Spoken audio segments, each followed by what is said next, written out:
الذي خلقني فهو يهديني. So now how's he going to describe Allah? The one who created me, then in fact he is the one that guides me. So he's talking about creation and guidance in one ayah together, right? So Allah Azza wa Jalla in Surah Al-A'la says, سَبِّحِ اسْمَ رَبِّكَ الْأَعْلَى الَّذِي خَلَقَ فَسَوَّى وَالَّذِي قَدَّرَ فَهَدَى, right? So it began with khalaqa, ended with hada, right? What Allah is saying in that ayah is Allah created, for example, the tree. Allah created the bee. Allah created the camel. And when the baby camel is born, it knows to go to its mother for milk. It wasn't given a class or an orientation to go to its mother for milk. It knows to do that on its own.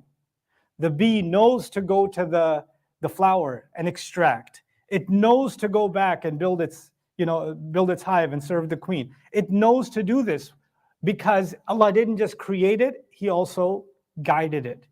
He guided every creature, He guided every tree. He guides the plant to incline towards the sunlight. He guides that, right? So Allah, there's a sunnah of Allah that He creates and He also guides. And you see Allah creating and guiding in nature all the time. Because everything else that Allah created, Allah guided it a certain way, it follows that guidance. But then human beings, we're the only ones, Allah created us, and instead of putting us on autopilot, He put our organs on autopilot. He guided my heart to beat a certain way. He guided my lungs, to pump oxygen into my blood. He guided my neurons. He guided all of that. But He didn't guide my conscience except by His words.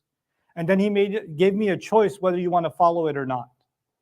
He gave me that choice. And so Ibrahim alayhi salam is saying, my Rabb never creates something without giving guidance.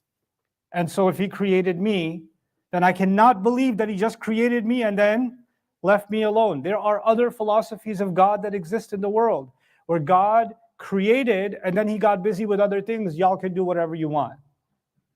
So God's the creator. We don't believe in God as just the creator. Allah is not just our creator.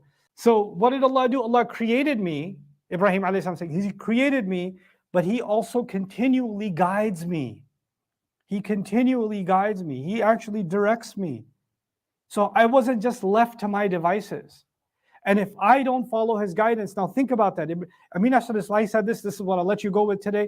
Amin Asad rahimahullah in Tadabbur al-Quran in some place, I can't remember which volume he said this in, but he talked about, whenever you buy something advanced, like if you bought an advanced machine, a computer, a manufacturing device, a 3D printer, whatever, nowadays, different technology, right? If you buy an advanced piece of equipment, you'd be really frustrated if you didn't have the instruction manual, right? And if you don't follow the instructions, you're not going to get the purpose for this machine.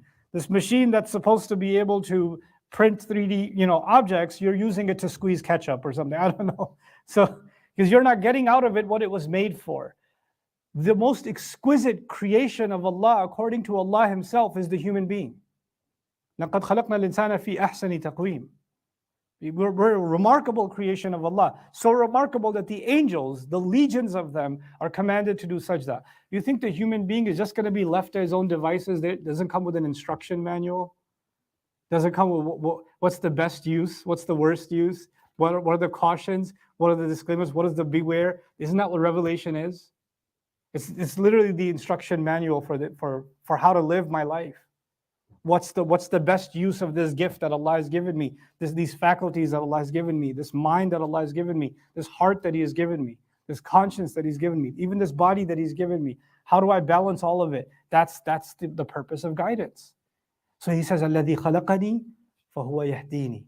So for the Muslims, I silently cringe sometimes when Muslims keep talking about Allah as my creator, my creator, my creator. Sure, He's your creator. But, let's be more Ibrahimi, my creator and my guide. It's actually, they're hand in hand. They're hand in hand. Because Allah says, أَفَحَسِبْتُمْ أَنَّمَا خَلَقْنَاكُمْ عَبَثًا? Did you think we just created you for no purpose? Just, أَمْ حَسِبْتُمْ أَن تُتْرَكُوا? You just thought you're going to be left alone? You're just left to your own devices? No, He's given guidance. So He acknowledges that, الَّذِي خَلَقَنِي فَهُوَ يَهْدِينِي, which is the most important thing after creation. Think about that. Now that He's created me, you would think, The bee was told how to make its food. The animal was told how to get the milk, right?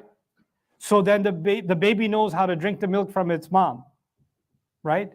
Except Ibrahim alayhi salam is going to mention food and drink next. What did he mention first, right after creation? Guidance.